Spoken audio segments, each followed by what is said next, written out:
All right, welcome to Pro Trader Tips. We are going to talk about a specific type of Fibonacci tool here today, and it is the Fibonacci extension. However, as you guys know, Fibonacci extensions, it's not always easy and straightforward. So we're going to talk about a couple of circumstances where the corrections in between can get a little bit messy and how to add Fibonacci extensions when that happens.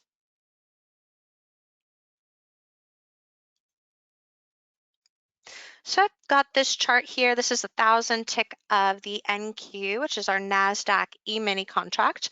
And what we're looking at for typical Fibonacci extension, basically we're using it to try to judge where upcoming support or resistance is going to be. So in here, you'll notice we've got this choppy range going on, and it's a bit of a megaphone type of formation. We've got this higher high here, we've got some lower lows.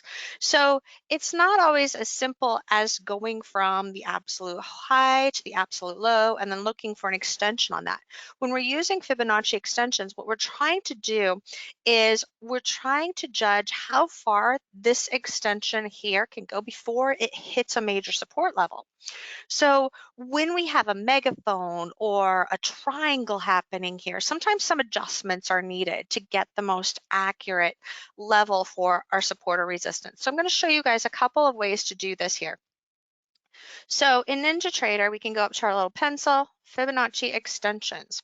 Now, basically what we want to do is we want to measure like the main momentum force that is taking place. So when you're looking at a megaphone, what that means is the main downside trend move and then the main continuation when that momentum picks up. So the core way we would typically start by doing this is taking the high of that first downside move, go to the low of where the megaphone starts. That's going to be our point 2. And then we're going to go to the high of the megaphone before it breaks down as our point 3. So we have 1, 2, 3. And this is usually going to give us a pretty good idea of where we can see a stall happening. Now, there will be times where you will see me go and use the absolute low here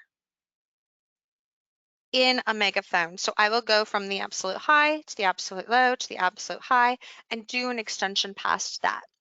Mostly what I'm trying to look for though is which one of these is also going to line up with some other additional support levels. So in this case, you've got a 2-wave move here that you can also use a Fibonacci extension on, where we have a slow move, a faster move, and then the 2-wave continuation. So if I'm looking at which one of these is going to line up best with where that measured move would hit, it would be this one, where I go to the low of where the momentum shifts to the high and then down. And then that's going to go and allow me to also have a Fibonacci extension here, where I do the same thing. I take the high, I go to that first low, and then the last high, and you'll see that we've got that amalgamation of those two types of 100% Fibonacci extension levels coming together. Now, there's another scenario here, and that is when we have more of a symmetrical triangle or like a check mark type of pattern happening. So in this case, we've got a low here, goes up to our highs, goes down to our lows. If this offers a good, continuation where momentum's about the same, then we would be usually looking for about 100% extension there. What happens when this stalls and goes into a base again like that? That means that we again have two options that we want to look at. First is to go from the absolute low to the absolute high to the absolute low. So you'll notice that we do have levels where this stalls here. It stalls at the 38.2, hits the 50%, makes it up to the 76.4. So we do have that stalling at some of the levels. And you can see as it's pushing up into this 100-degree extension here, we start to begin to see a shift happening again. So it doesn't quite make it to that 100%. We don't have a smaller measured move really totally hitting yet. It's a little bit above there. So again, just like I was looking at coming into this low, we can look for some of the smaller measured moves. So here we had that smaller little pattern again taking place right into that 100% zone. So that shows me, you know what, this is a good level of resistance, but it might not necessarily always be the absolute high, because there are going to be situations where this goes, and I'm going to clear this off here, and we see this going from the low to the high to the last pivot low before it breaks out. And that will be the one that gives us the strong 100% extension. Now, in the first case over here, I'm usually going to use that first low. In the second case over here, I'm more likely to switch to that last low. So I will start with the first low, but if that doesn't extend right away, I'll flip it to where that base is and where that second low is. So this might be a pullback like that, for example. Basically, what I'm looking at is it's where the momentum from that impulse wave starts to get going. And that's usually going to be a better target level. Now, what you can see when I do that, though, is in this case, it doesn't quite make it there.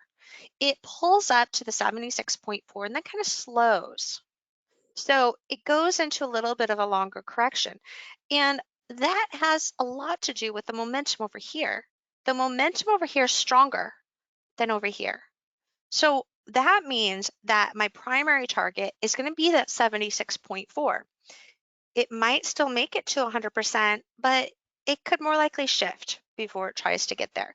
So you do see it push a little bit over here, and it goes for another small measured move here that comes really close to 100%, even though it doesn't touch it exactly. So these are two ways that we can look at these Fibonacci extensions that kind of give us a little bit more accuracy as to what to look for the targets. So to summarize, when we're dealing with a megaphone, the first level I'm going to look for is the high to the first low to the last main pivot high. When it comes to the Fibonacci extension on a symmetrical triangle, I'm going to go from the first low to that absolute high, and then to that last low. Those are going to be the main ones that I'm going to do. And it can be flipped over, of course, depending upon which trend direction you're looking at. So here, we're dealing with downtrend extension, just flip it over, same idea when we're looking at the uptrend. All right, you guys, so that is my trader tip for today. I hope you enjoyed it.